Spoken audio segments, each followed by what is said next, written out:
चलो next question की तरफ जाते हैं। ये भी एक अच्छा क्वेश्चन था, मैं कहूंगा फिजिकल केमिस्ट्री अच्छी आई है, बढ़िया, आसान नहीं थी, क्योंकि हमें लगता है पढ़ाते वक्त टीचर के रेस्पेक्ट में सब कुछ आसान है, पर हमारे लेवल पे जब हम देखते हैं तो चीजें मुश्किल होती हैं। बड़ा बढ़िया क्वेश्चन आया था। देखिए कहीं ऐसा भी हो सकता है, मैटर कर सकता है कि इसमें पूछा हो कि ये 1 मोल है तो H पॉजिटिव के नंबर बताइए या कितना है। मैं इस क्वेश्चन को इसी तरीके से करूंगा कि अगर हमें इस रिएक्शन को बैलेंस करना है तो यहां पे बताइए Z कितना होगा। ठीक है, मैं उसी हिसाब से करूंगा, क्योंकि पेपर मैंने नहीं अटेम्प्ट किया, बच्चों से हमने मेमोरी बेस्ड क्वेश्चन पूछे हैं, तो उन्होंने जो बताया उसके हिसाब से हमने क्वेश्चन फ्रेम किया था, नहीं आया था। ठीक है, रिएक्शन नहीं दिया था, ओके मैं समझ गया। अगर रिएक्शन में नहीं दिया होता तो जरूर कहा होगा कि 1 मोल ऑफ, है ना, ये कहा होगा कि भाई जो 1 मोल MnO4 है, 1 मोल MnO4 नेगेटिव है, when reacts with C2O42 negative, then how many moles of H positive required? I hope कि ये भी एक क्वेश्चन हो सकता है। ठीक है, ये भी एक क्वेश्चन फ्रेम हो सकता है। तो सबसे पहले हम रिएक्शन देखेंगे। भाई रिएक्शन कैसे देखेंगे? बहुत आसान है, बहुत सरल है कि बेटा एसिडिक मीडियम में जो MnO4 नेगेटिव है ये कन्वर्ट किस में करता है? Mn2 पॉजिटिव में। और यहां पे जो ऑक्सलेट है C2O4 नेगेटिव किस में कन्वर्ट करता है? CO2 में। साथ साथ हमारे पास में यहां पे H पॉजिटिव के नंबर आएंगे और ये क्या बनेगा? वाटर।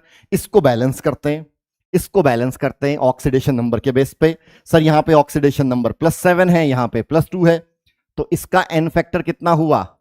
5। सर यहां पे ऑक्सीडेशन नंबर 2 कार्बन का कितना है?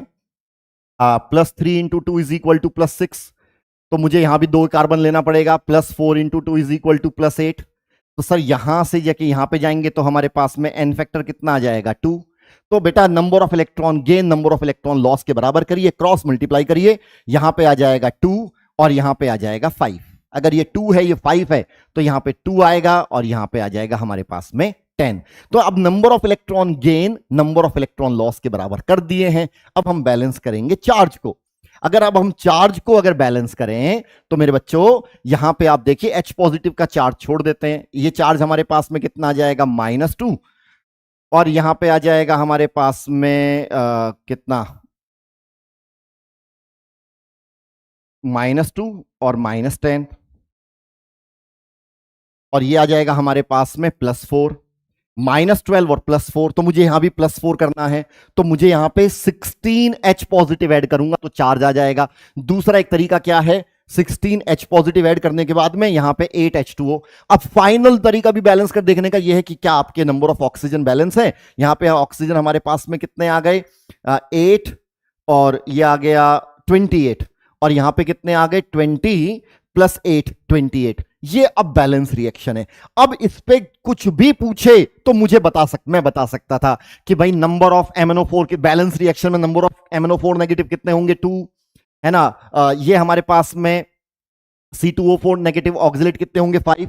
अगर क्वेश्चन ये आया था कि अगर 1 मोल MnO4 नेगेटिव होगा तो कितने H पॉजिटिव होंगे, तो सर 2 मोल MnO4 नेगेटिव पे 16 H पॉजिटिव हैं, तो 1 मोल MnO4 नेगेटिव पे 8 H पॉजिटिव होंगे।